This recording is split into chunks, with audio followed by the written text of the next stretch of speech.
وإن يكاد الذين كفروا ليزلقونك بأبصارهم لما سمعوا الذكر ويقولون إنه لمجنون. السلام عليكم ورحمة الله وبركاته. الحمد لله والصلاة والسلام على رسول الله صلى الله عليه وسلم.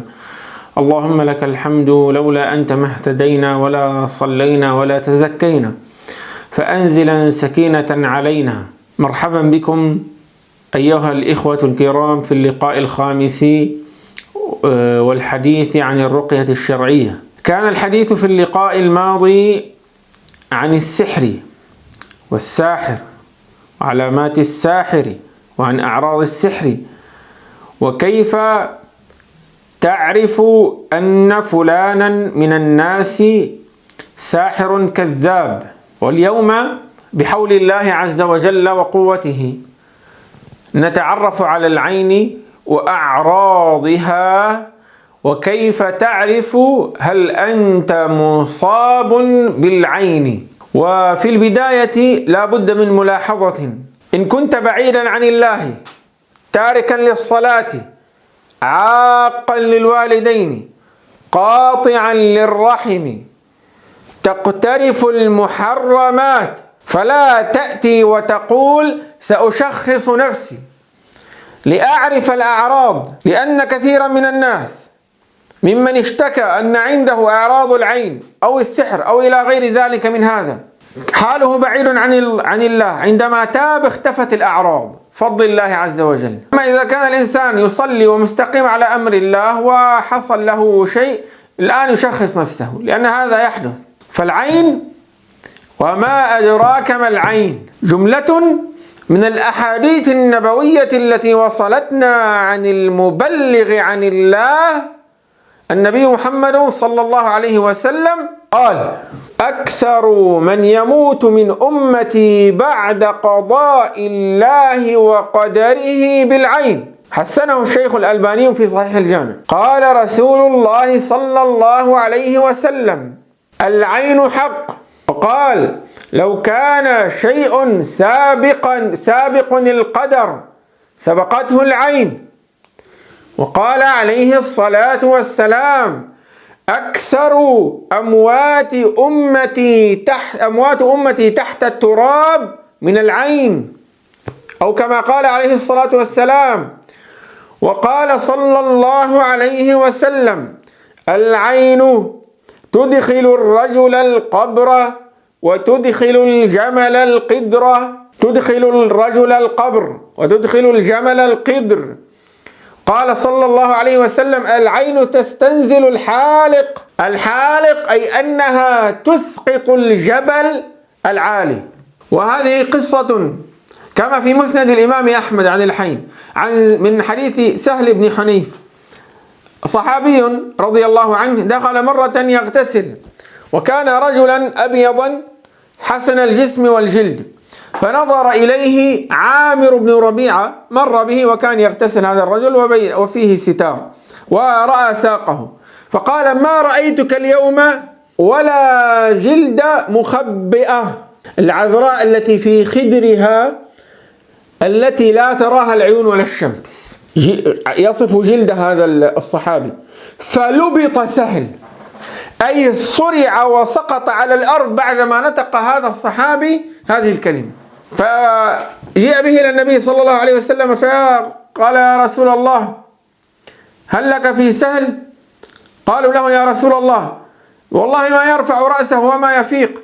قال: هل تتهمون فيه أحد؟ قالوا: نظر إليه عامر بن ربيعة. فدعا رسول الله صلى الله عليه وسلم عامرا فتغيظ عليه وقال: على ما يقتل أحدكم أخاه. اسمع ماذا قال النبي: على ما يقتل أحدكم أخاه، أي أن العين تقتل. هلا إذا رأيت، يقول النبي: هلا إذا رأيت ما يعجبك بركت. يا أخي، إذا رأيت ما يعجبك قل اللهم بارك، بارك الله لك وعليك، ما شاء الله لا قوة إلا بالله، بارك الله لك وفيما أعطاك الله. ثم قال النبي صلى الله عليه وسلم أمره أن يغتسل له، فغسل وجهه ويديه ومرفقيه وركبتيه وأطراف رجليه وداخلة إزاره في قدح عامر، ثم صب ذاك الماء الذي اغتسل فيه عامر الذي أصاب الصحابي الآخر بالعين، صب على رأسه وظهره من الخلف، سهل على ظهر سهل، ثم يكفئ القدح وزاؤه، فراح سهل مع الناس ليس به بأس. شفاه الله. ولما دخل عليه الصلاة والسلام على أولاد جعفر بن أبي طالب فقال: ما لي أرى أجساد بني طالب خاوية، أي ضعيفة وهزيلة، اللحم، أي ما عندكم لحم؟ قالوا: بلى، ولكن العين تسرع إليهم. فقال صلى الله عليه وسلم: هل استرقيتم لهم؟ أمرهم بالرقية. هل الجن يصيبون بالعين؟ نعم، الجن يصيبك بالعين، فالعين تكون من الجن وتكون من الإنس. ودليل أن الجنية يصيب بالعين قول النبي عليه الصلاة والسلام لجارية في بيت أم سلمة رضي الله عنها عندما رأى في وجهها سفعة، والسفعة هي علامة من الشيطان، وقيل ضربة واحدة منه، بقعة سوداء أو صفراء في وجهها من الشيطان. فقال عليه الصلاة والسلام: بها نظرة استرقوا لها. وهذا والنظرة من الجن. فإبليس وذريته يحسدون بني آدم إلى أن تخرج أرواحهم من أجسادهم، وهم يحسدونك على كل نعمة أعطاك الله إياها. تعريف العين والحسد والفرق بينهما: العين هو النظر باستحسان أو بغض فتنبعث جواهر لطيفة غير مرئية من عين العائن لتتصل بالمعيون فيحصل الضرر. وقد يكون العائن أعمى فيحكى له عن شخص به نعمة فتؤثر نفسه فيه فيصيبه وإن لم يره، فهي روح.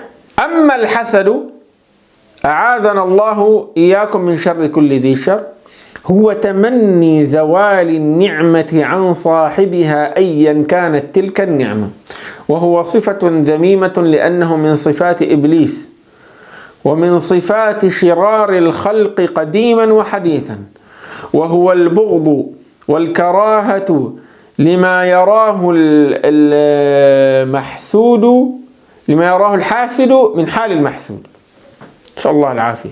الفرق بينهما أيها المبارك، قال العلماء أن الإنسان قد يصيب نفسه بالعين أو يصيب ولده أو زوجته أو أحد أقاربه دون أن يقصد، إذا لم يبرك على الشيء ويذكر اسم الله عليه. ينظر إلى الجميل فيجعله ذميما، وينظر إلى الشعر الطويل فيسقط، وينظر إلى الشيء الذي ليس به علة فيجعل فيه علة، ما يذكر اسم الله عليه. أما الحسد فهو نار في صدر المحسود، نسأل الله العافية، لا تنطفئ حتى تزول النعمة عنك، ويحسدك على كل نعمة، ليس فقط نعمة واحدة، إنما هذا الحاسد يريد أن تزول كل النعم من عليك حتى يرتاح هو، وتجده يتتبع أخبارك وماذا فعلت وماذا صنعت. نعوذ بالله من شر كل ذي شر. لذلك قال الله عز وجل: ومن شر، أمرك أن تستعيذ به من شر حاسد إذا حسد. أعراض العين وكيف يشعر الإنسان أو يعرف إذا كان عنده عين: التثاؤب المتتابع بدون نعس، الجشاء، التكريع، الهرش، الحكة، كثرة البساق، التفل، الحرارة أو البرودة بدون سبب، ظهور آثار على الجسم على شكل عين، يقول لك أحد الناس: أنا كل ما أرى فلان يظهر على جسمي شيء، ضيق في الصدر، ظهور حبوب ودمامل، الوسوسة الكثيرة وكثرة التفكير. انتفاخ الجسم مع قلة الأكل، بعض حالات السرطان، بعض الحالات النفسية، وأيضا أمراض، كثير من الأمراض. طبعا ليس الإنسان إذا كان يتثاءب بعض الشيء أو ظهرت حبوب أو ظهرت له يعني إحدى هذه الأعراض لا يكفي هذا، يجب أن تجتمع أغلب هذه الأعراض مع علامات أخرى يراها هذا المريض أو المعيون في نومه، ولا يكفي أن يكون هذا مباشرة، يجب أن يذهب إلى أحد الرقاة الثقات ويسأله ويخبره بما يحدث معه، وهو يرشدك إلى الأمر يعني بتفصيله إن شاء الله. وللحلقة حتى لا نطيل عليكم تتم عن علاج العين والوقاية من العين والحسد إن شاء الله، والحمد لله الذي بنعمته تتم الصالحات. الأسئلة في التعليقات إن شاء الله. السلام عليكم ورحمة الله وبركاته.